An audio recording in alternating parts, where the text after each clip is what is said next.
You're listening to Reignite, a podcast about unearthing dark secrets. I'm MJ.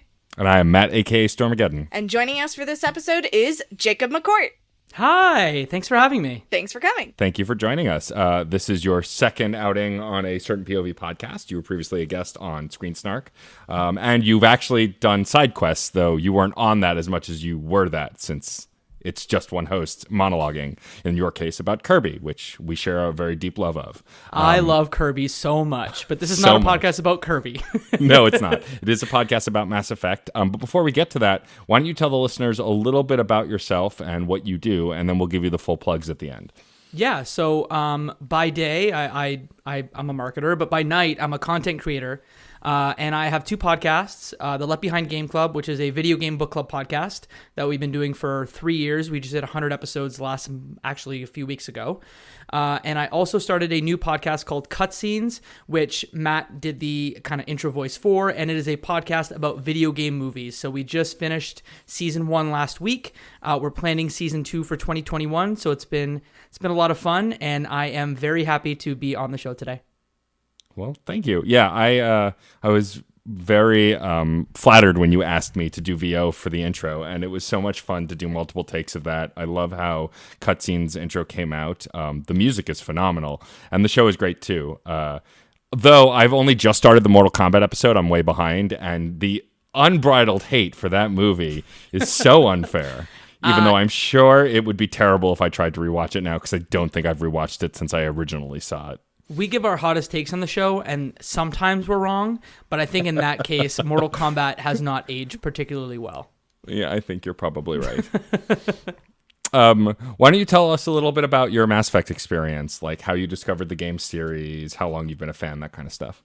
Yeah, so I worked at an EB Games, which is the Canadian equivalent, I'm Canadian, of GameStop.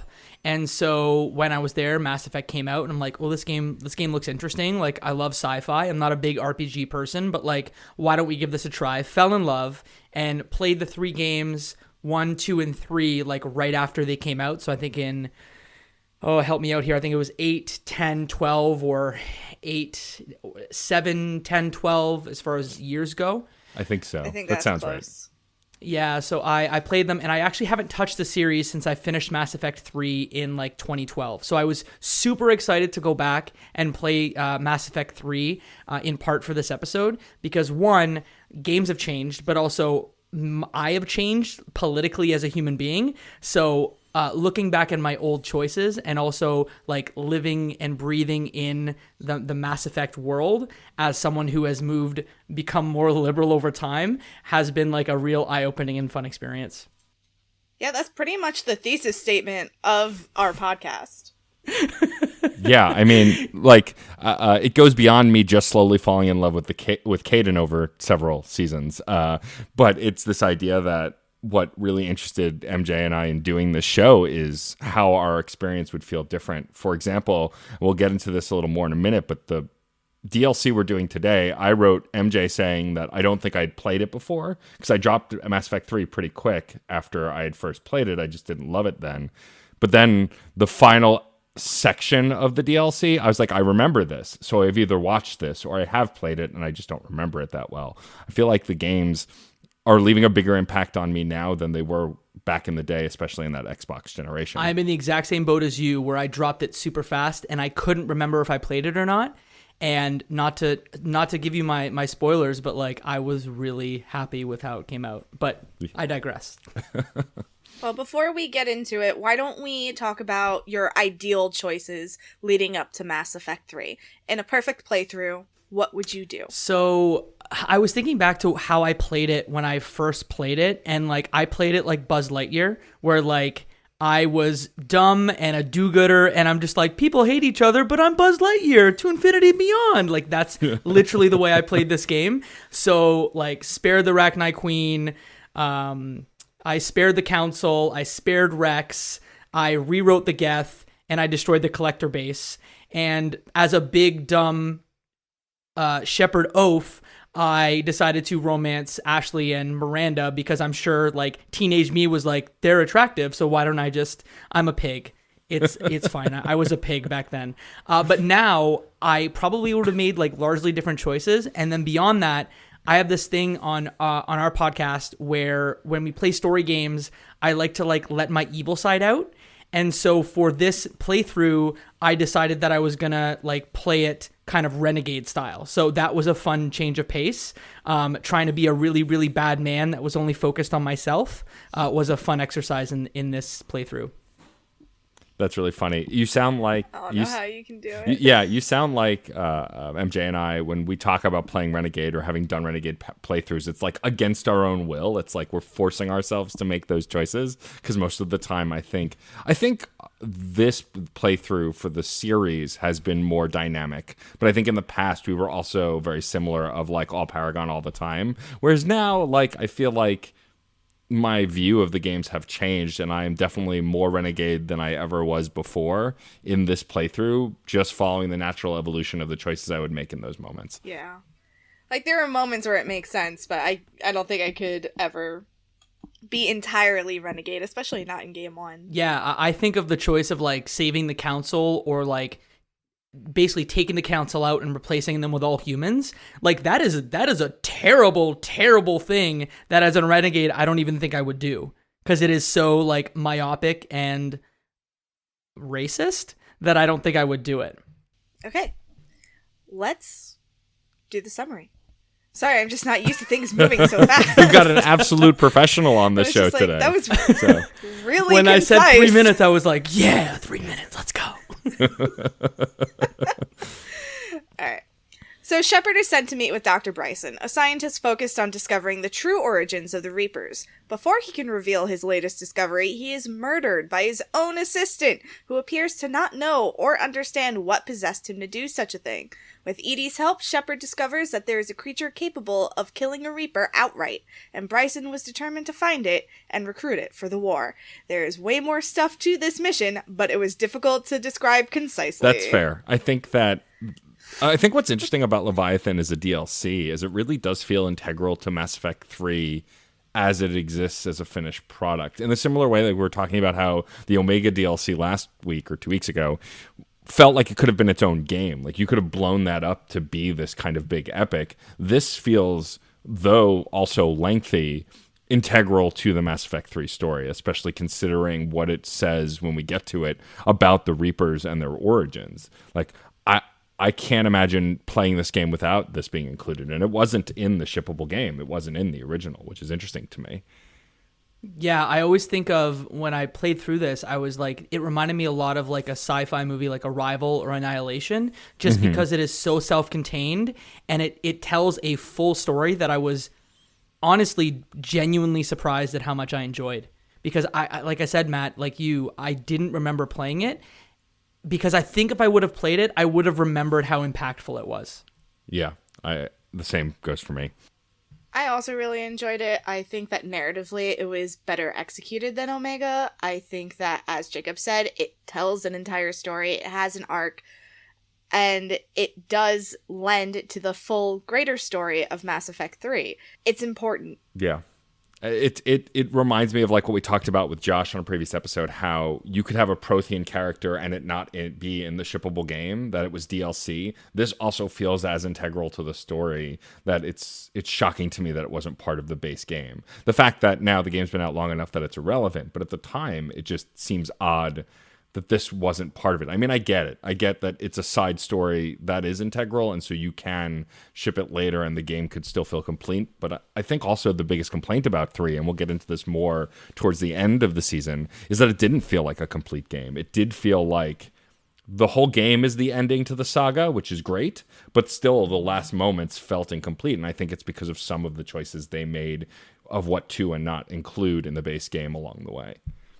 And look, I don't want to say that playing this DLC was as well executed as it was narratively, because some of the stuff, and we'll get into it, but like going to the lab and finding clues to like narrow down your search on planets, I don't think was like particularly fun. Like it was a good idea, but maybe execution wise, I was just like, oh, I have to do this again. But I think it pays off narratively. So I'm I'm fully in. I'm fully in on it. It's like a game of Clue, except the Clue game isn't fun. If that's a great way to describe that. I mean, it's not completely inaccurate. All right, well, before we go into the deep dive, let's talk briefly about the emails that we received. We're going to do our usual Citadel and ship check-ins probably in the next episode. It's just there's a lot to get through, and to MJ's wisdom, we are leaving it out for now just because there's a lot to cover. The check-ins in the previous episodes of the show and even early of this season were very streamlined, but now it gets murkier because the Citadel is more of a second Normandy as far as being a hub, and so there's a lot more to unpack every time we go. So we'll get into more detail of that in the next episode. It's almost like having to do a secondary list of check-ins. Yes. But we don't really have a lot to talk about here. It's just a couple of updates. We get an email from Ashley or Caden. Sorry, I have Ashley, you have Caden. That they chose to accept Udina's offer, and they are now a Spectre, and they'd like you to come visit again. We get an email from Miranda saying that she'd like us to meet her on the Citadel. And we also get a gift from Arya after completing Omega. We get a new chess set. Where does that end up? Because I don't. Very excited. I don't think I've ever actually seen it. It's in is it your in your room. room? Okay, I didn't go and check. I think that's amazing that she would send that, as she says in the email, word for word. It's not my style, essentially, and so she's like, "You have this thing." It doesn't match the aesthetic that I have planned. It just doesn't work for me. You can have this. Also, I don't want anything of his Which is here. fair. And I like chess in real life, so that, to me, is an exciting gift to receive, especially from the foremost badass in most of the galaxy. My new gal pal loves chess, so there you go. It's That's good to excellent. have. So moving on to the DLC. So it's another DLC where we have to go to the Citadel and then choose a separate area that's new for the DLC to go directly to engage in it. And what I always find interesting about these DLCs, especially this one, is like Shepard shows up in his casual wear, which on the Citadel, which is new. Like on the Citadel, you used to just wear your armor in the previous games, whereas in this game, they let you be in whatever you considered comfortable or your casual outfit. You could be like a normal Right. person. You're off Like duty us during for a COVID moment. times. I'm going to wear my pajamas every day to work, but I'm Shepard. Exactly. But we go straight to his lab, and I what I like about what a lot of the DLC does in this game and a lot of the isolated missions do is not long after being in the lab, Edie shows up, and she's integral to this DLC. And I really like that they let Edie as a character shine here, even though they don't, I feel, give her enough to do. But like, there's clearly they want there to be a focus on her to a degree. Yeah. And it was particularly interesting for me because I didn't follow the show's chronology, so I played this DLC first. So for me, it was, I got Edie in kind of the new body and then immediately went into Leviathan. So there was like a narrative through line and, getting her origin in that new body and then having her be kind of my Watson in the investigative pieces was really fun. So I know that you said that you didn't find the searching the lab for clues to be particularly fun. I loved it. It made me very happy. It was like solving a puzzle. I needed a change of pace. I'm tired of shooting things all the time. Can't I just walk around a room and pick up clues? Yeah, it's an interesting mechanic. I do like what they're trying to do. I think I'm kind of in between you two. Like, I didn't necessarily dread it or dislike it, but it definitely did. It did take me out of the game. It showed some of the meta in how it was executed. What I do love, though, is that there is a Husk head here for no reason other than for you to interact with it, and something to happen in the third act with James, which is our himbo love. But beyond that, like, the lab was really interestingly laid out and it was a really cool space. I think, though, the running around became a bit of a pain in the ass. Also, for whatever reason, I was completely blind to the upstairs. Like, I had to look up where the last filter was because I just couldn't figure it out. I just had to go upstairs. But for whatever reason, I just didn't realize I had to go upstairs. I don't appreciate, however, in this lab and in this moment narratively, that after the assistant shoots Bryson and Bryson dies, Shepard is confused as to why. Like, I get why he's confused to a degree, but like, he's been around the Reapers before and he's seen indoctrinated people before. Like, this is classic indoctrination. Why is Shepard so confused? me during this entire DLC. You have seen this before. Why are you concerned? What? Talking to like practically zombies and being like, "Oh, that's weird." You think? My God, you're all stupid. And like, I had Garrus and Edie with me for that first part with the mining facility, and I'm like, guys, you have. I know that You're all stupid. I know that the indoctrination theory has been disproven by the developer, but all I could think of that whole time is like, yeah, that's what you would say because you're indoctrinated. Yeah. We may end up doing a whole episode on the indoctrination theory. I haven't decided yet, but like, I liked that theory. When it first came out, I thought it was a brilliant way of describing what the whole game was. But then for the developers to say, no, that's not what we wrote. That's not the story, which also sort of doesn't matter because at the end of the day, it's what you do with the narrative, not what they wanted to do. Yeah. But that said, like, taking a couple steps back. So exploring the lab. First of all, I'm bummed that we got so little time with Dr. Bryson because for a DLC character that you spend so little time with, he's so well developed. He's so well acted. He's so well written. And like, I get why. I do appreciate that they killed an old male as a fridging instead of a young woman, which is usually how it goes. And they flip that narrative trope here, and that the young woman wants revenge and wants to know because their father was killed. It's still not a great storytelling device, but it's better than the alternative. It's funny that you bring that up because it was a topic of conversation in the Discord recently. It's different, but it's not different enough. But that said, this section, the fact that they let you find clues and narrow down your search, and that if you can't narrow down your search, then you have to go looking, I think is an interesting way to add diversity to the execution. But I do agree with Jacob that the execution of the discovery is kind of run around and click on things, which is how Mass Effect works when it comes to interaction. And I think if maybe narratively they stepped it up a bit or gave you some kind of visor a la like the Arkham games to like see things you couldn't see before, like there were more steps they could have taken, but I think that it's still an interesting choice. That is exactly what I thought of when I thought of like how you ramp this up. And it was like Batman, either the Bat computer or like the detective vision would have just made this, I guess, a little bit more fun, like tactically to play. But maybe I was too harsh on it, and that like I just didn't fully love how it played, but it is a fun change of pace for Mass Effect.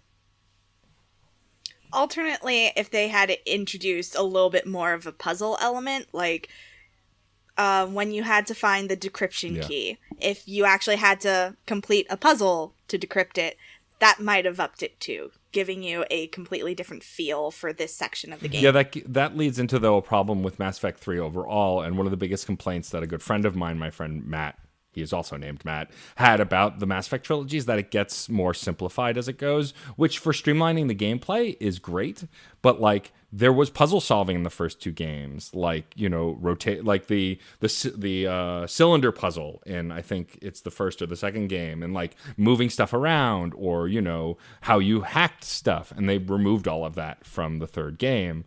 And like I did find a lot of the hacking obnoxious because it eventually became just like either you had so much metagel or omnigel that it didn't matter, or even in the later games it was like the items weren't that worthwhile if you couldn't get in, because they didn't put like the most valuable stuff behind a hacking wall because you would need it. But I do dislike that they removed it completely from the third game, and I think that you're right, MJ. I think if there was some kind of like puzzle solving element to this, it would have enhanced the detective side of it.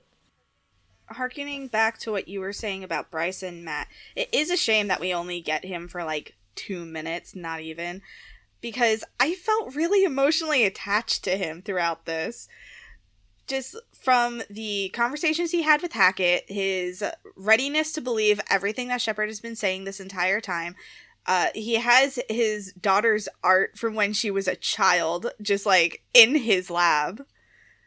And I'm like, oh, you're a good dad, and now you're dead, and now I'm having feelings. Yeah, and I think also part of it is like, and then we find out that he wasn't as good of a dad as we were led to believe once we talked to Anne, which I think also just further fleshes out that character, but I'm getting ahead of myself.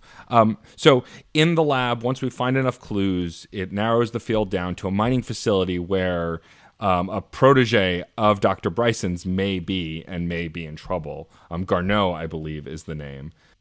Mm-hmm. And so we narrow down the search, and then we go to this mining facility to find Garneau. We're not sure if he is there or not, but that's the lead that we have. Before we progress to the mining facility, I do have a note here that I want to say. I was really glad that Edie showed up of her own volition. Like, she shows up and she says, I heard that there was CSEC activity here, and I got worried about you. Yeah. Like, I thought you might need help. And it speaks to the thing we've been saying this whole time. They have autonomy now. They exist outside of you. They make their own decisions. It's so good. The character development in this game is unparalleled to the other games. I think 2 comes close, but like the autonomy that they give the characters, the fact that they made the Citadel a secondary hub that your characters just disperse into, I think only builds out the world more. And I love that Edie shows up. I love Edie's eagerness. She wants to help. She wants to grow. And it's honestly one of the biggest glow ups, as the kids say, from 2 to 3, because it makes her a fleshed out character that was already pretty fleshed out in the second game. But I really love the full scope of it and her character in the third game. Ship mom protect at all costs. Yeah, pretty much. Yeah. Who'd you take with you for the mining facility? So I took Edie and Garrus. I had to take my best friend and my Watson. I took Liara and Garrus for the entirety of this mission, of all the missions, rather. Okay. Yeah, I intended to take Garrus and Edie for the entirety, but I encountered a glitch in the second phase, and I had to switch someone out because I thought that might be what the glitch was connected to, and it was just a glitch, and it sucked. I had the same throughout until the final mission, and we'll get there. But so we go to this mining facility, and we arrive to fight a bunch of Reapers. And what's really fascinating about this is we fight Reapers in this DLC that we haven't encountered yet in the story because of the order we chose. Like, the Banshees come up in this DLC, and we have yet to fight Banshees yet. Yeah. I was about to say, the Banshees are the only ones. Because every time there's a new Reaper, there's like a brief narrative. Shepard goes, "Oh my God, what's that?" And then they explain what it is. And we have, we don't, until we go and engage with the Asari, because the Banshees are Asari Reapers, we don't get that explainer yet. And so I just find those kinds of loopholes in the way the DLC is introduced interesting, like when we did Javik and we saw mechs, but we had not actually seen a mech before that. And then we get an explainer about mechs later. That said, we arrive, we fight some Reapers. Combat is pretty smooth in this game so far. I have less complaints than usual. But then we get into this mining facility and we open the doors and everyone's just hanging out. And I immediately messaged MJ. Hanging out? Like, they're just kind of there. Totally chill. Totally chill. Just hanging. And like, just I vibing. messaged MJ and I'm like, I don't know if I've played this DLC, but either way, this is creepy. And she's like, oh boy, strap in. It gets worse. And and it does. And so, Shepard starts to explore, ask questions, and everyone's speaking very monotone. And meanwhile, Shepard and Garrus are both very confused. And like MJ said earlier, I'm just like, why are you confused? I know what this is. Why don't you know what this is? Every single time someone turns to you and says, you shouldn't be here, I'm just like, do you not remember the Thorian? Do you not remember? Yeah. It's bad. A thing I... Two of you were there for that. A thing I noticed this time around that, again, my memory's spotty on the playthrough in the first place, is if you look at the tour videos, because they direct you to tour videos later on of the facility, if you click on it, it starts to give you the tour, then it errors out, goes snowy, and then becomes a camera following you around before turning off. And it's like, that is really creepy. That is not something I expected to see. We've played enough horror games to know, like, when you play Dead Space, you know exactly what happens. Spoilers, it's not good. But this whole vibe of everyone at the mining facility just reminded me of, like, the smoker's corner in high school, where, like, everyone is too cool and they speak in, like, this monotone voice, and you want to be them, but you don't want to be them. And maybe I'm telling you a lot about my insecurities and my feelings in high school, but hey, that's where we are now. It's fair. It reminded me of the introduction of the Reignite in 1. a different type of horror. This is more insidious than the Reignite, but still it has a lot of the same horror elements, the creepy music. And Mass Effect does like to pull on their horror tropes when they feel like it. Yeah, and I feel like 3 does it better than other games have done it. We discussed how the Reignite stuff was creepy and definitely did wig us out a little bit. But then there are some moments in Mass Effect 2 where they try and do the horror thing and it doesn't work as well. But I feel like 3 is back to them pulling it off, especially as you explore this facility and people slowly turn to you and will talk to you or will just follow you. Like it's done really well. And they're all researching how to hurt people. As all mining companies in space do. Is it really mining or is it something else? I like that one point and he's like, seems like they're doing a lot of not mining. Yeah.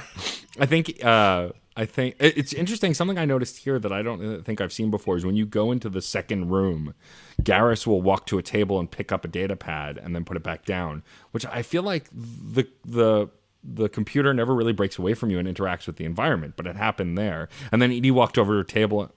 Edie walks over to a table and goes, "Yeah, it's strange," and says what you were just saying. She comments on how they seem to be doing a lot of different things, none of them being mining. Well, maybe I was wrapped up in my own stuff and I didn't notice them. I mean, it was very that. subtle, so if you weren't facing them, you wouldn't see it happen. That's probably what happened. I was a little disappointed at the name of the company, though, because usually these intergalactic mining companies have, like, a wonderful one-word name. Victory, Invictus. In this case, it was just TGS Mineral Works. Sure.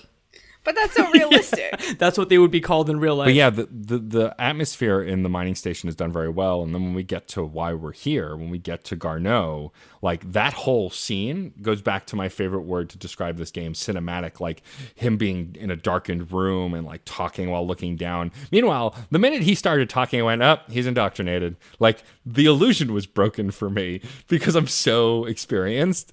But Shepard is just like, we got to get you out of here. We're here to save you. And I'm like, really? You don't see it? Come on. Though at the same time, the second like somebody says like, oh, I think Leviathan's speaking through him, Shepard's like, great, I need to talk to you. Yeah. It's true. Fantastic. Yeah. I don't have to do anything else. We can talk now.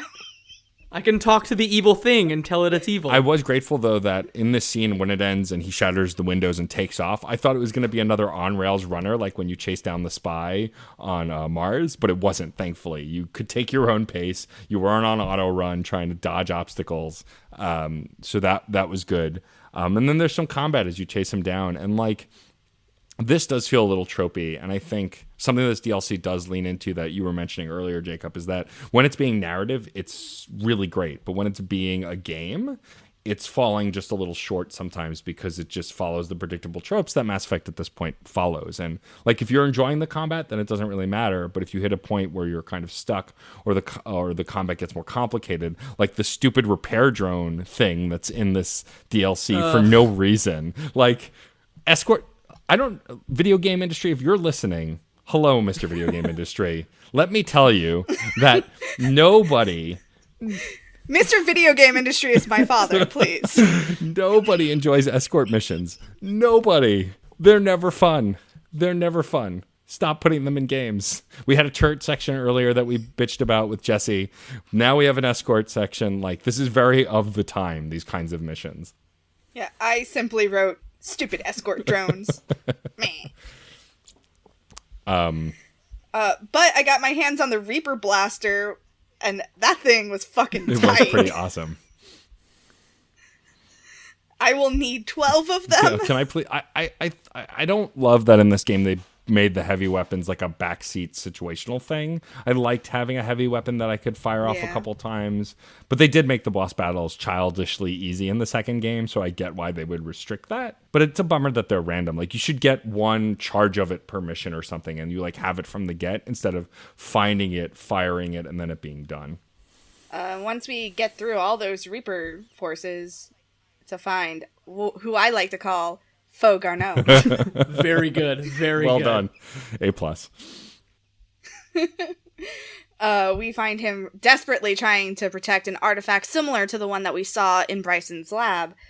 And when he realizes that he can't protect it, I guess, he blows it and himself up. Yeah, you get a brief chance where you're like, don't do this. We can work together. And he looks at you and then looks at the encroaching Reaper forces and just pushes a plunger and done.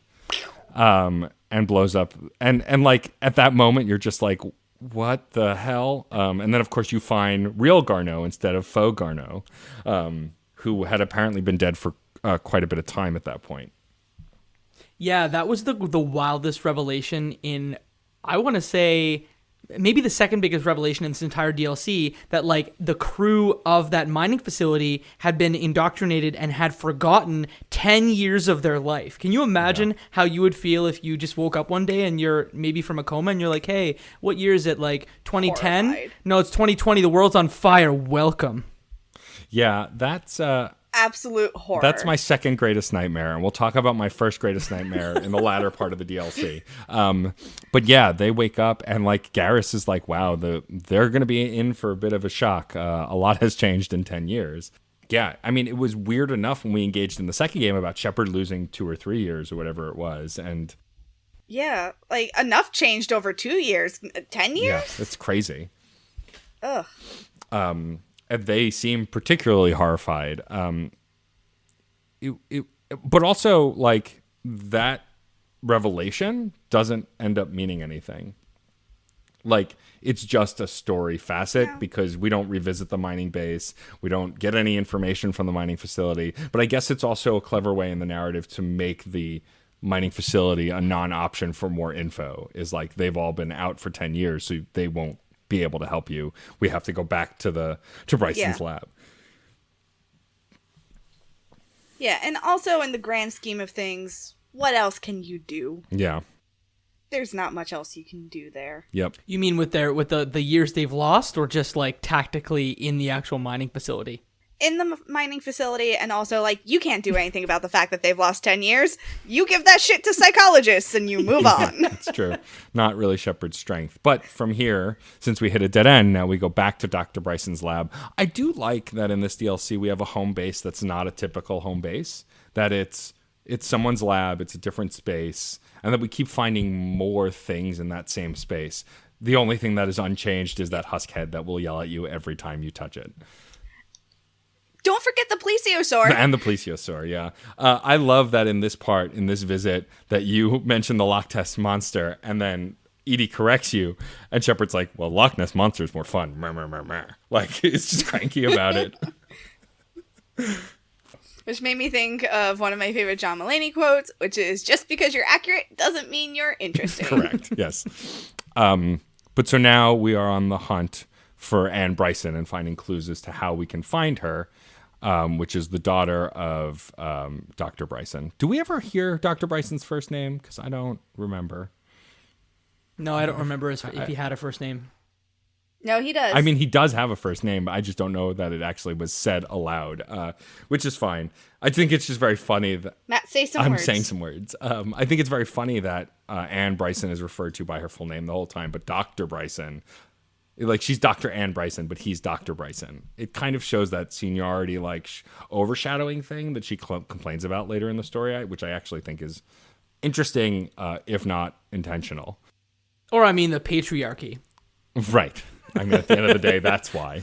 Damn that patriarchy. It's Garrett. I knew it began with a G. I didn't. But Garrett Bryson, there we go. He does have a first name. And so... So we're back in the lab and we're finding more clues to figure out where Anne is, and it's the same gameplay, but not as involved. Right. I think it's 3 filters, but it is faster. We move through that kind of quickly. There's nothing really new here to retrace, and then we're off to rescue Anne Bryson. And I love set pieces like this in Mass Effect where you arrive and shit's already gone sideways. Those kinds of set pieces are always so much fun. And this is one of them. Her lab is under attack. People are dying. The Reapers are already there. There are harvesters everywhere. And I don't think we've really seen that many harvesters up to this point in the order we've played. We have seen them flying. This is the first time we fight one on foot. And it is terrifying. Those things are awful. They big. Yeah. They very big. Here's my opinion on this section of game. Okay. While I completely agree with you, Matt, I love the setup, I love the setting, I love everything that's happening. What I don't love is how just so many obstacles are in your way. And it's just, they're flirting with the rage quit so hard, especially when I hit this glitch. There was a ladder that I'm supposed to go down, but every time I tried to go down the ladder, Shepard would just, like, hover in midair and then, like, not go down the ladder. Yeah. And I couldn't just, like, walk off either, which sometimes you can, but in this case, it would not let me. I had that exact same glitch happen to me, where I think I was trying to go down the ladder forward, and I either was forward and had to turn backwards, or was backwards and had to turn forwards, and I'm like, this is not a, come on, video game. Come on, just let me go down the ladder. I tried it so many different ways. I reset the mission. I chose a different character, like remembering a situation that Matt had where a glitch was tied to having a character with him. It was like, maybe that's what's happening. I don't know. But it was infuriating. And then that, in combination with how many obstacles were in the way, every time you were getting closer and closer, there was just something else. And, like, yes, that's realistic in life, but at the same time, I am tired. Please. Just let me get there. It's fair. I just need one Leviathan, please. I think it's interesting because while I had so many glitch issues in 2, I haven't yet to really have any in 3. Although in this mission, at one point, I did think Edie was glitching, and then I remembered she had a decoy ability. But at first, I saw her floating on the cover in front of me, and I was like, why is she up there? But I realized it's the decoy ability, which you can put literally anywhere, and it will just spawn and start shooting. And so I thought I had a glitch, and that Edie glitched out. Which, when it's the computer player, I care less because it won't impact me. It'll eventually fix itself, usually. But yeah, I agree that it was a little too hectic for hectic's sake, but I do like those kind of chaotic set pieces. But had I encountered the kind of glitches you had, I mean, again, like, I almost threw my computer out a window when I kept getting this glitch on a side mission where I have to enter this derelict ship, and listeners know this because I've talked about this, but I'm reminding Jacob, who might not have heard that episode. There was a side mission in the second game where you had to explore a ship teetering on the edge of a cliff, and no matter what I did, I would walk around, and sometimes I would just go into the air and get stuck for no reason. And it was the worst. I almost rage quit, and then I was like, no, I'm finishing this mission, I'm figuring it out, and I did it. But yeah. I remember not having any trouble with that one. See? I mean, look, this is a whole other long rant about how there's zero reason in the age of the internet for BioWare to not fix these glitches, especially the known ones that have board posts, like the Legion issue that I had in Overlord DLC is a known bug that has existed since the game came out. Why is it still a glitch, at least on the PC version? Like, I get not being able to update the Xbox or the PlayStation because those games, like, they may not have the online capability anymore. But the PC versions, like, it's just, what are we doing here? Anyway. One reason one day we can hope for those remasters, maybe we will get them so we won't have to deal with this stuff forever. But one reason why, and I don't know if it actually changes anything, but I played this in kind of the story focused mode, and I don't know if that's like on difficulty slider where it just makes battles easier, which it is, let me tell you, most of the battles here were pretty easy. Yeah. But I wonder too if it also changes how the geometry works, where it's easier to get through. I think it's just difficulty, but it seemed really easy and fun for me. So not to rub it in y'all faces, but my playthrough was great. We also play on narrative. Oh, no. I play on normal difficulty, as I recall, but that said, the difficulty wasn't the issue here. But anyway, once we get through this cavalcade of nonsense, we eventually do get to Anne, who is a wreck. Most of her crew has died as we're trying to escape. Most of everyone. She's the last one. Yeah, that's true. Yeah. If there's any survivors, we don't know where they are, and we are not looking for them at this point. But as we're trying to escape, we encounter another artifact, and as we're trying to get away, the artifact, of course, takes hold of Dr. Bryson, and she starts to speak as Leviathan. Oh no. Yeah. And of course, so Shepard's reaction is blow the damn thing up, which Garrus does. Which is smart. And is that when the Harvester comes in too? And you're just like, oh Yes. no, this is my life is flashing in front of my eyes, because it's the first time. I don't know if it's y'all's case, but like for me, that was the first time I think I had to kill one. Yeah, same. I don't know if there was any. Okay, good. So holy boy, that's a big boy. It is a big boy. They're really over dramatic when they die, though. Like, a straight up explosion? Really? Unnecessary. But after you free Dr. Bryson from Leviathan's control, you escape. And then you, of course, have the horrible job of telling her her father's dead, which she does not take well. I mean... Which, of course. Who would? Right, of course. Well, it's complicated. What I do appreciate about this is that she doesn't... Because, you know, in other games, you would have told her that her father's dead, and then that would be it, and she would move on from it. But even in kind of the next section, so like when you move back to the lab, she is still sad, which I was like, oh, Mass Effect did the thing where they remembered what they had told 5 minutes ago, and they're going to continue that through line, which I appreciated. Most games wouldn't do that. Yeah. I felt real sad for her. I was like, I can come back. This isn't important. I can leave. Yeah, I took the Paragon options as well and like consoled her. And what I love, and I have to go back on something we've said many a time. We are a equal parts Mark Meer and Jennifer Hale standing podcast, but we do elevate Jennifer Hale a bit because I love her in so many different things. But that said, I think Mark Meer in the third game gives an incredibly detailed performance unlike the previous games. He was good in the previous games, but I feel like he's on another level in the third game. And I think specifically in scenes like this, when he has to be softer, he does it really well. There's a lot more introspection in this game, and so I think the VO on the whole had to level up. And I don't see, and it's been a while since I've played FemShep in the third game, but I don't see the discrepancy that I may have seen with just the range of emotionality, because Mark Meer is also a great voice actor, but it's different, I felt like.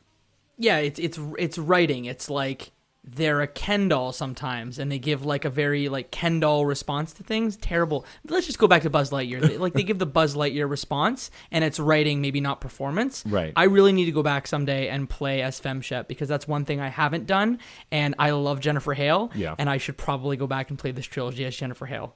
I have not played through Mass Effect 3 as Mark Meer. I have played through 1 and 2, but then I think I've only ever played 3, romancing Garrus and playing FemShep Jennifer Hale.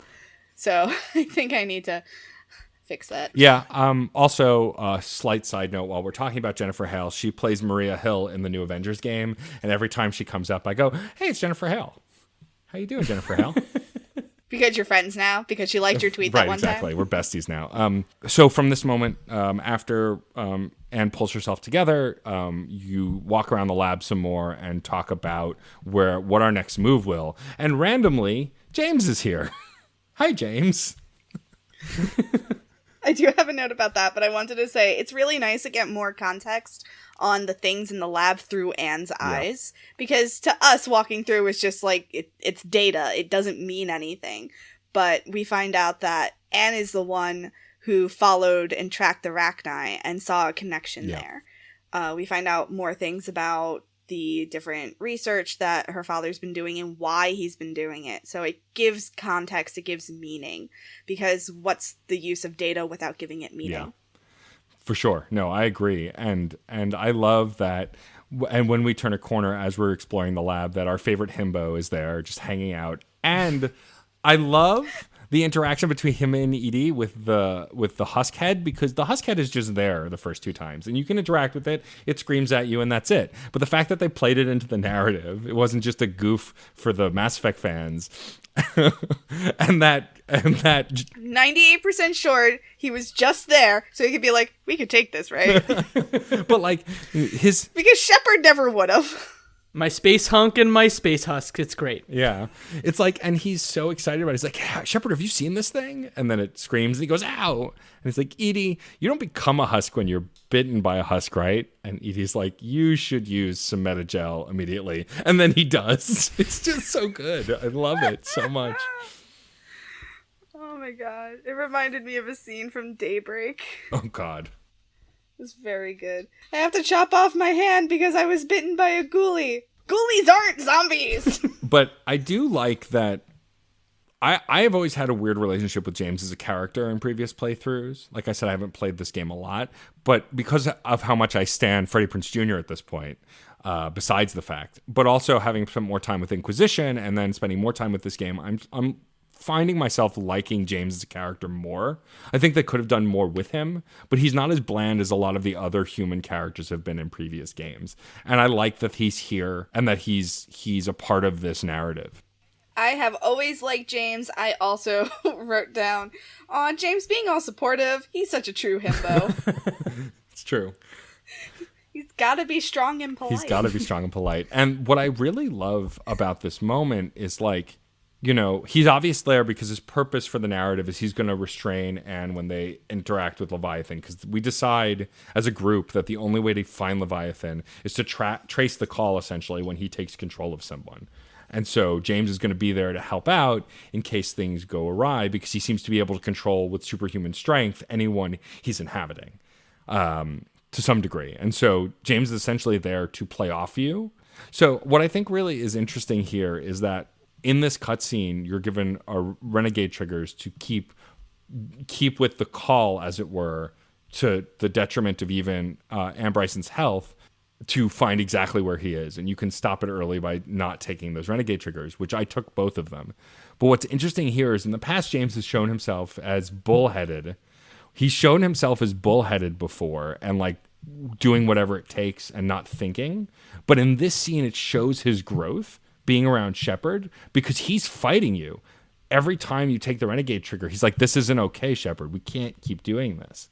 And that was really interesting to me. Yeah, James is right. That isn't okay, Shepard. Yeah. And doesn't Shepard have to be like, stand down, soldier, when you hit those renegade triggers? I missed, like, I wasn't paying attention momentarily, and I just like looked away and I forgot, oh yeah, I need to be ready at all times in case one of these triggers come up, and I missed it. Mm-hmm. So I'm a bad renegade is what I'm saying. But I went back and watched, and I'm like, this is actually like terrible. Like, this is probably as like a neutral renegade, I guess. Like, I probably wouldn't even go here, because that is like a cruel thing that you're doing when really it's just helping you narrow your search. Yeah. It's not like you're going to find exactly, it's not like you could have done it without hurting someone, is what I'm trying to say. Yeah.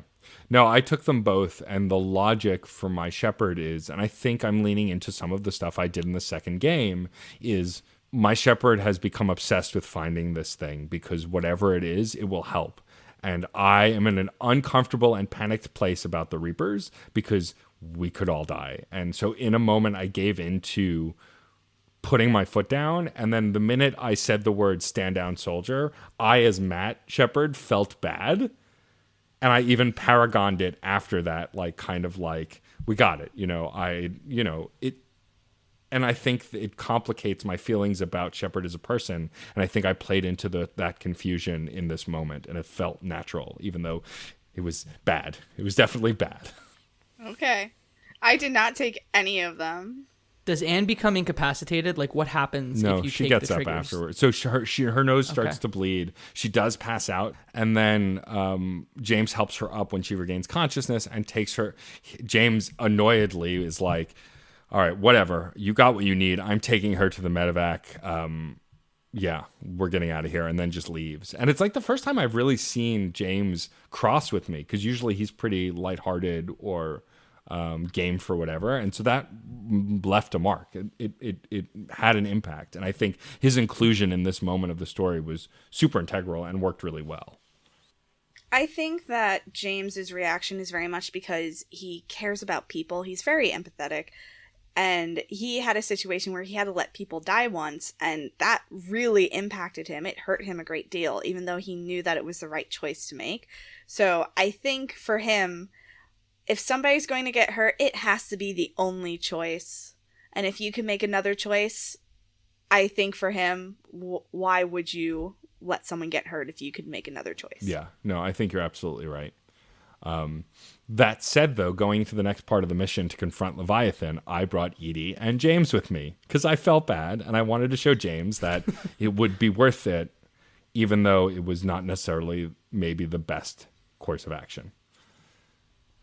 I brought Garrus and Javik. And I, again, Liara and Garrus.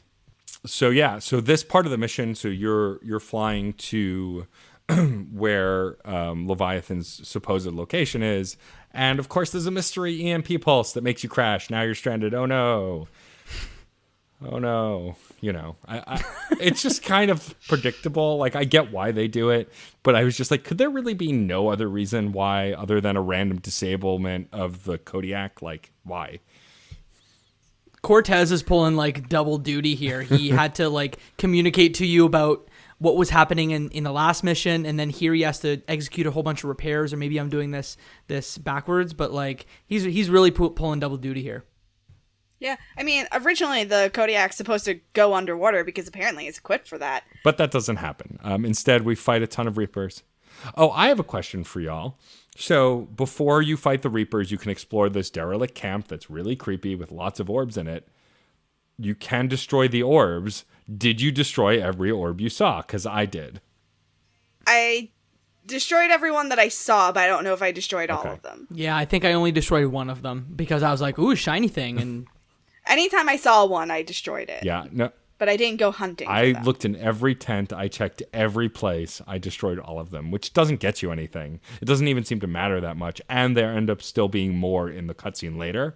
But like, I was like, I don't trust these things. I don't want someone spying on me with his space orb. I know, Mood. This is why I shoot all the cameras. It's true. I'm very paranoid. But yeah, so we're trying to pin down Leviathan's location. We find out Leviathan is underwater, and we need to fight a bunch of Reapers and then go underwater to find him. Yo, fuck this ship. Yes. the I mech. am not about the swaying of this ship. Yes. Oh, did you get sick? I get motion sickness. So it's why I can't play first-person games, because, like, just being that in the screen, can't do it. So third person is fine, but with the swaying. As someone who used to wear those like bracelets when he went on cruises, like I totally understand where you're coming from. I was not about it. But this mission's interesting because at first we're protecting Cortez because he crashed initially. Then he takes off again and is supporting you. And then he crashes again, and we have to protect him again. And then after you protect him, we realize that there is a mech that we can use to go underwater that's been repurposed for diving. But we have to put power cells in to open it. First of all, where is Steve getting the power cells from? Where are they coming from? From the Kodiak. Yeah, but why does he have so many power cells on the Kodiak? He's just making Because you them. never know when you're going to need a power cell. Sure. Okay. He's prepared. He's baking them in his power cell Kodiak oven. Yeah, there you go. When you decide that you're going to take this deep diving mech, for me, Javik and Garrus are like, you're not gonna. Oh, apparently you are. Yep, they had the same reaction. James literally goes, "You're not." Oh, okay, you've already decided. Never mind. Like,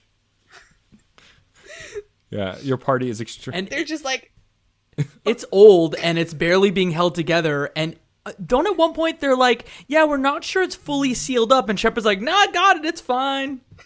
he'll be What's okay. really interesting here is Steve is really gung-ho. Like, he's like, that's the only option, and I'm going to help you do it. Whereas your other two party members are like, Shep, maybe no?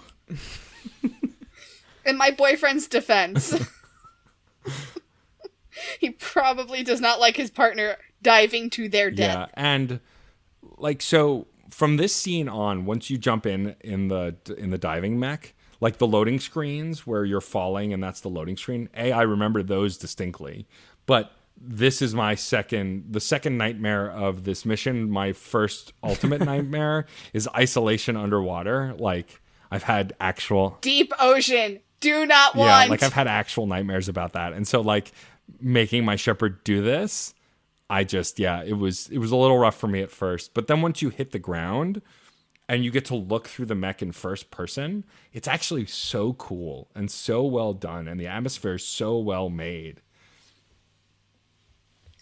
It is. I still don't want it. I agree. It's fair. It reminded me a lot of the game Soma, which is like a wonderful first person, so maybe not for everyone, but like underwater horror game. So if you vibe with this, you'll probably vibe with Soma. Just like a little reco if you're looking for new games to play. I do like here that after you lose communication, Shepard gets to monologue a little. And like, Shepard really hasn't done that to this point. And this is what made me take notice of Mark Mear's performance, which is always good, but I thought was great here, is that like the way like you can tell he feels uncomfortable kind of talking to himself, but like he's filling the space because he's clearly afraid and nervous. And I keep saying he because I'm referring to my Shepard. Yes, I know not all Shepards are he. And I thought that was really cool because if I were in that situation, I'd be doing the same exact thing. I'd be talking out loud to myself. I've done that on long walks at night in isolated areas because it's a self-comforting tactic. And it was really cool to see it here because it was, you know, everyone thinks Shepard is brave and infallible, which is not the case. And I like that we get to see more of the humanity here. Yeah, I particularly liked it when it would flash like between like, and you'll get right to it, but like being in front of the Leviathan and then flashing to kind of his Shakespearean stage monologue where he's by himself. Yeah. Like I really appreciated that juxtaposition of being in front of this big scary monster and talking about all of civilization and then kind of having these like more reserved monologue Shakespeare moments by himself on a stage. Yeah. Yeah, the flashes to where Shepard is inside of their own mind, where they're trapped in their mind, forced to listen to Leviathan and like try and get a word in edgewise. The Leviathan is fucking terrifying. Yes. It's a giant lobster with a face. Yeah, like the Reapers were already scary enough, but none of them felt quite that imposing. And also, you're never that close to any of them, really. This, you're standing in front of a creature that you think is a Reaper, but it turns out is the origin of the species that creates the Reapers and that are something else, which is like, I didn't remember that from the narrative, but that was like Jacob was saying, like there's a mind-blowing moment, like having that realization that the Reapers were a mechanized version of something that came before is kind of like blows the whole game wide open. My favorite thing about this whole origin story is that it boils down to, oh no, my hubris! Yeah, pretty much. Pretty much. Because the Leviathan creatures have the ability to indoctrinate or other organic creatures. And in doing so, they elevated themselves to gods and had lesser species pay them tribute. And they took care of those species because, you know, tribute doesn't flow from a dead species. Right. And when they realized that anytime their civilizations would create machines that could think for themselves, those machines would then destroy them, they decided to make their own machines dedicated to preserving other living organics. And those machines were like, I think you're the problem, and then tried to destroy them. You done Skynetted yourself. Pretty much. You done fucked up. Yeah, but during this whole monologue that Leviathan has, changing between the different people we've experienced that Leviathan has taken over, it's done really well, and it's the most intimidating anything akin to a Reaper has been. But yes, the whole story does boil down to we thought, nope, we didn't think. It's pretty much the gist. I don't know about y'all, but this section, like you, Matt, I didn't remember Leviathan as a DLC. I don't know if I didn't play it or I just didn't remember it, but it almost changes my whole thought on the ending of the game too. Mm-hmm. I don't know if you thought that way, but my thought was like, knowing this kind of makes the ending or one of the endings make more sense without spoiling it, because I know people want to listen and play this through to the end, but that's my, I guess, hint for later. Yeah, I haven't connected it, but also I have not played the game. So I stopped playing Mass Effect 3 after, like I finished it, but I finished it around when the Omega DLC came out. And so I may or may not have played Leviathan. I know I haven't played Citadel, and I have not seen the quote-unquote new ending that the developers released later, which I know most people have said doesn't change that much. But either way, I've not experienced that yet. So I don't know, but I do know that it explains the Reapers in a way that, like, where I was like, well, they're a robot race that want to annihilate us, but like, where's the story? There's got to be more to it. Now I have even less humanity for the Reapers because they are clearly built just to destroy in what they view as preservation, and there's nothing worth saving. They must be stopped because they've become this menace to every cycle. And I think it makes the villains clearer villains by knowing there was creatures before them that created them, so to speak. See, honestly, I don't feel like this gives them that evil edge that you're describing. For me, this tells me like, oh, so they're just flawed machines. They are machines that fucked up their programming somehow that can be fixed. They just need to be fixed. They're just programs that fucked up somewhere. They took in data and their data didn't have the correct context. Data without context. Right, but this is akin to the Legion problem and the Geth. It's not dissimilar from that, and that they're, yes, it's the rewrite or destroy the heretics question. And I think, I don't even remember at this point what I've chosen. I think because it was such a hard decision, I blocked it out. But like, this is I think you chose destroy. I think I was the only one on that episode to choose I think rewrite. so too. And like, I think this is just that on a larger scale. So us having this disparity makes sense, right? Based on the previous decisions we've made. That said, Shepard proves that not all of his fights need to be with his fists, and that he logics his way into making the Leviathan creatures join your team. And for me, like, the fact that they only give you a small percentage of war assets doesn't make sense to me. They're giant Reaper-like creatures that are helping in the war. They should give me more than like 5%. Or whatever it is. But yeah, didn't their help come with a caveat, though? Like, didn't they not fully want to be involved in the war? Right. Maybe I'm misremembering, but it was like a very, like, half-hearted, like, will help. Well, yeah. My outcome was that I fully convinced them, and they said they paid their tribute in blood. And by that point, I was like, oh, I don't know if I want you involved in this war now. I have a bad feeling about this. I do love the scene that follows this, though, after you finish the conversation and Shepard skyrockets back out of the water, which I was so grateful for because I don't want to see a man drown inside a tin can. Do not want. When you get to the surface, you're completely disoriented from the experience. You fall out of the mech, and you're almost killed by Reapers until the Leviathan creatures use their magic mind control powers to protect you. Quick question. Who saved you? Who swooped in and, like, carried James. you out? I don't remember.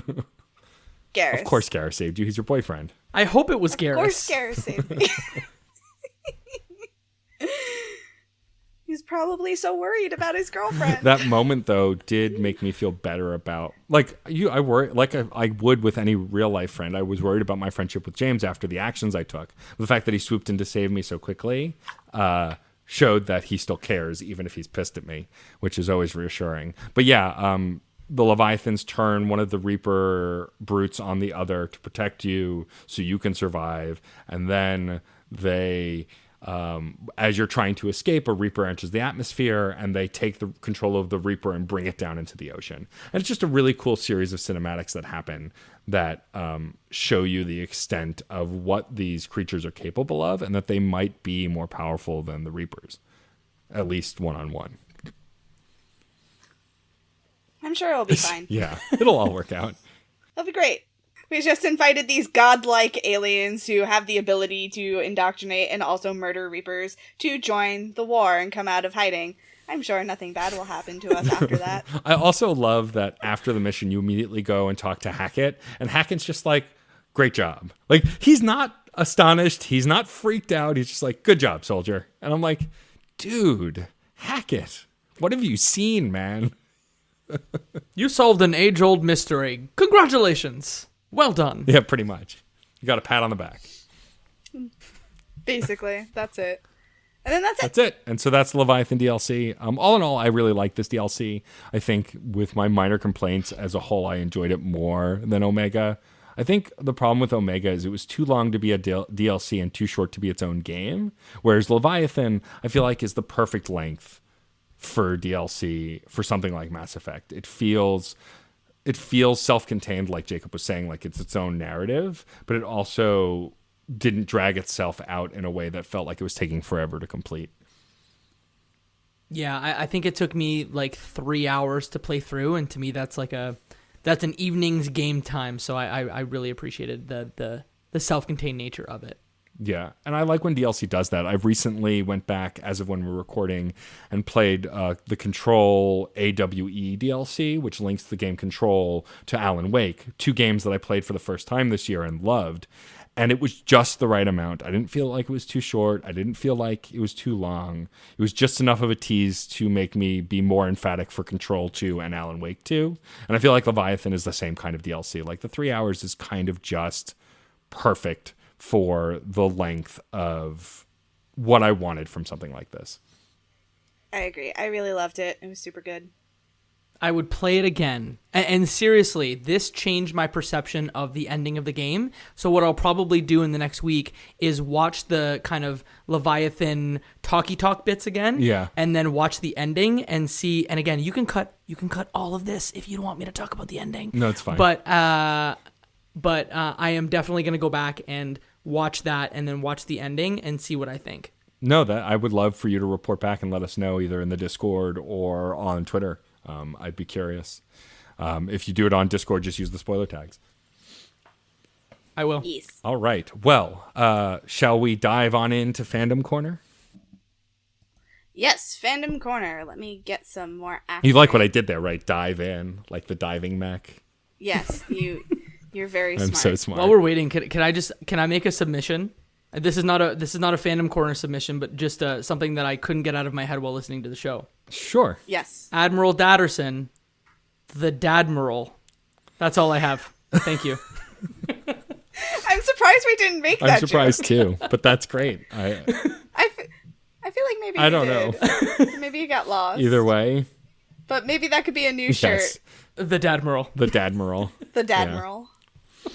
Yeah. There we are. Okay, found it. Okay, so for Fandom Corner, it is primarily a shout out and appreciation post for someone who recently discovered our podcast. Their name is Nicole. They're based out of Germany. They made us quite a few pieces of fan art. They shared their fan art in the Discord. They're really active, really engaging. That's at Commander Nikki with 1C, Nicy, on Twitter.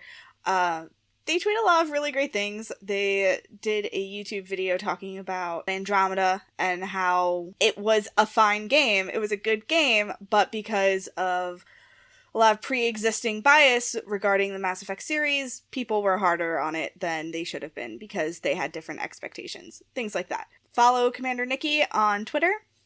And yeah, you're great. We love you, Nicole. Yeah, Commander Nikki has also followed our stuff too, and I wanted to shout her out too. Like, great content. Thank you for all your support, Commander Nikki. Yay! I just want to say that I thought it was really fun to, and if anyone else listening wants to do this, please, but it's not a requirement, but the fact that she did a play-by-play of major episode impact moments and like almost did a tweet along with some of the episodes, or at least the episode content, like I really appreciate that. It means so much to me. I don't take this show for granted for a minute. I'm so happy that we do it, but the fact that people enjoy it as much as they do and want to do things like that. Like, they made us N7 Clippy fan art, like over something stupid I said in passing, probably, that I barely remember. So Yeah. Thank you for that. Yeah, I love when people do that because I forget the funny things that I say, so please remind me. I record a lot of stuff. It's hard to remember half of it. Like, I was reminded that I said, call me Cassandra, because no one believes a word I say. Do we have a new review as well, MJ?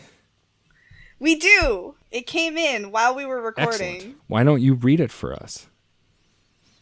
I will. It's titled A Great Place to Hang Out on the Citadel by Reflex123. Great hosts, great guests, and a solid podcast that enjoys recounting what they loved about Mass Effect, while also not being afraid to both laugh about and critically think about some of the missteps. There are many laughs to be had, and I must admit I have started up a new game because of this podcast. So thank your guests. This has been a nice place to land on the internet. I should go. and that was a 5-star review. Thank you so much. Thank you. At the end of the day, that's all we want is for folks to enjoy this. Like, it's really not complicated why I have 1,000 podcasts. It's literally because I have a lot of stupid ideas in my head and I want to share them with the world. And when they love them, I have a lot of feelings. Right? We do have a lot of feelings.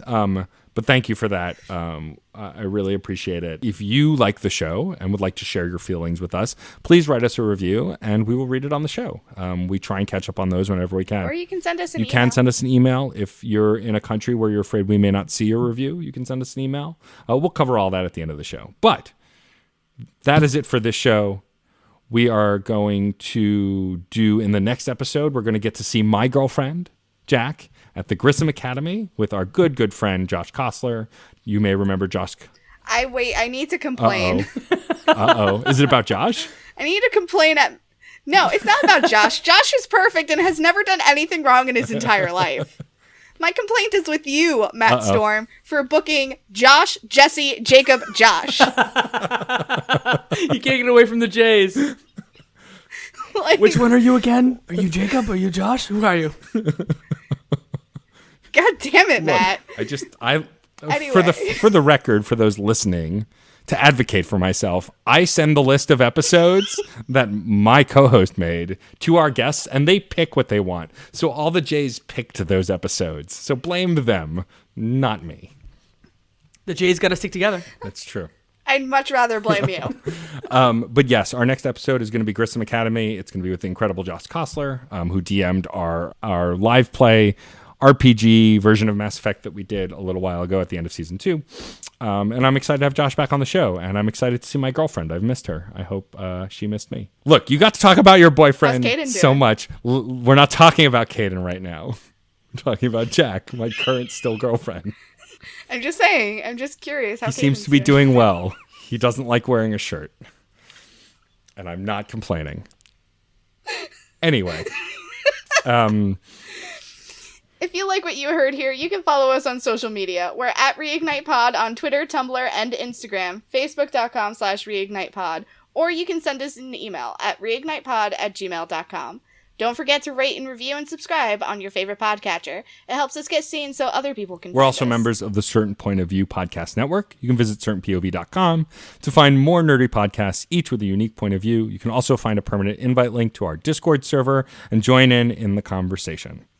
We also work on some other projects. Aside from my podcasts, Circle of Friendship and the Rob Thomas No Not That One Robcast, I am also on the cast of Archives of the Dragon, where we'll be streaming Changeling the Dreaming. Catch me playing a punk rock Selkie fairy every Friday over at twitch.tv/Archives of the Dragon. I also do a ton of podcasts on the network and off the network. You can absolutely find all of those at certainpov.com, and or you can go to my Twitter to find out everything that I'm doing. I also have returned to streaming for the first time this week of when we're recording. I hadn't been streaming for a while due to personal stuff. I'm hoping to ramp that up, but we'll see how that goes. Before we wrap up, I realized that we skipped over Jacob promoting his stuff, so it's fine. It's my fault. I'll take the blame. It was probably my fault anyway. So since we're done with our personal plugs, Jacob, why don't you plug the stuff that you've got going on? Sure. And I probably wouldn't have said anything because it's that Canadian nature. I'm just like, it's fine. It's okay. I'm just over here with my microphone. I do a few podcasts. One called the Left Behind Game Club. We are a video game book club podcast where you can go in the feed, find a show you like, listen to it. We've got a ton of great shows we've done, great guests, including Matt. Went on our Last of Us show a little while ago. It was great. I also do another podcast called Cutscenes, a video game movie podcast where we talk about video game movies. We just finished season 1. We're working on season 2 for 2021. I also do YouTube content, youtube.com/Jacob McCourt, and TikTok content as well at tiktok.com/@Jacob McCourt. I know Matt makes TikToks too, so we have a fellow TikToker here. I make Pokemon card content. Matt makes great, what do you call that, reaction content or like reply content that I really like. So check me out. Thanks for having me. I really appreciate the time. And if you do listen, for the listens. I just followed you on TikTok. Thank you. It's a MJ thing. also makes TikToks. It's because of her that I've made so many Mass Effect TikToks because she sends them to me. And I love Jacob's Pokemon card content. I watch almost every one of them, so go check him out on all those things. I am also the voice of the theme song guy in cutscenes, and it was an honor to do that. So yeah, go check out all the stuff that Jacob's doing. But MJ, why don't we wrap up the rest of our thank yous? Thank you to Red Sphinx for our It's Okay to Be a Marshmallow t-shirt on Redbubble, featuring our favorite marshmallow, Kaden Alenko. You can find more of their work at Chaos Does Art on Instagram. We'd also like to thank Kay Sakin for developing more amazing shirt designs that you can find through certainpov.com, or you can go over to Teespring. We'd also like to thank David Boyle for designing our logo, which you can get on a shirt through Redbubble, just saying. Finally, thank you to Dan Bull for letting us use the Mass Effect rap for our theme music. I'm MJ. I'm Matt, a.k.a. Stormageddon. And I'm Jacob McCourt. We should go. You're listening to Reignite. I'm Commander Shepard, and this is my favorite podcast on the Citadel. Hey, I'm Jacob McCourt. I'm Katie Lesbrance. And I'm Travis Colnett. We are hosting a brand new podcast called Cutscenes. There are tons of video game podcasts and tons of TV film podcasts, but we're going to bring you the intersection of both and talk about video game, movies, and TV. I know what you're thinking. Aren't most of them not very good? Wrong. Some of them are fine. And we're going to tell you all about them. Make sure to subscribe on your podcasting platform of choice, follow us on Twitter at cutscenes_pod, and most importantly, give us a listen. See you soon. Cutscenes, a video game movie podcast. CPOV. CertainPOV.com.